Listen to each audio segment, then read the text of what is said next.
Hello guys, good morning my lovely viewers. তোমরা কেমন আছো? আমি মোটামুটি ভালোই আছি।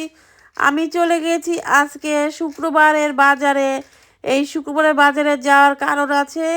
কারণ হলো আমি গিয়েছি ফুল গাছ কিনতে। আজকে তো এত ফুল গাছ উঠেছে বলার মতো নাই। নানা রঙে বিরঙে ফুল গাছ, কিন্তু এই ফুলে তো হাত দেওয়া যায় না, প্রচুর দাম। দাম হওয়ার কারণটা হলো 25শে ডিসেম্বর বড়দিন। এই 25শে ডিসেম্বরের প্রতি বছরের মতো এইবারও দাম প্রচুর ফুল গাছের। তাই তোমরা যদি ফুল গাছ কিনো, এই 25 তারিখের পরে কিনবা।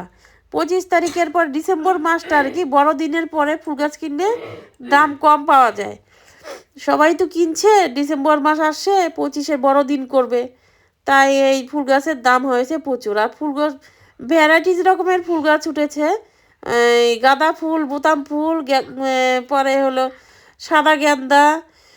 তারপরে আমি এত এত ফুল উঠেছে, আমি নামই জানি না, কোনোদিন দেখিও নাই এত ফুল। এই যে কাগজ ফুল গাছ উঠেছে।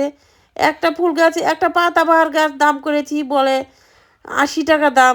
যেটা হলো 20 টাকা দামের ফুল গাছ, সেটা হলো 80 টাকা। রেখে দিয়েছি আর নিলাম না। তারপরে এই যে দেখো চন্দ্রমল্লিকা ফুল, অনেক চন্দ্রমল্লিকা উঠেছে। এগুলো পছন্দ হয়েছে, ভাবছি একটা নিব। দেখে বলছে একটা গাছই 50 টাকা। আমি আর জায়গায় রেখে দিলাম। আমি আর ভাবছি এই ফুল গাছ নিবই না। এই 25 তারিখের পরে আসবো ফুল গাছ নিতে। তাই এই যে এখানে দাঁড়িয়ে আছি অনেকক্ষণ ফুল গাছের সামনেই।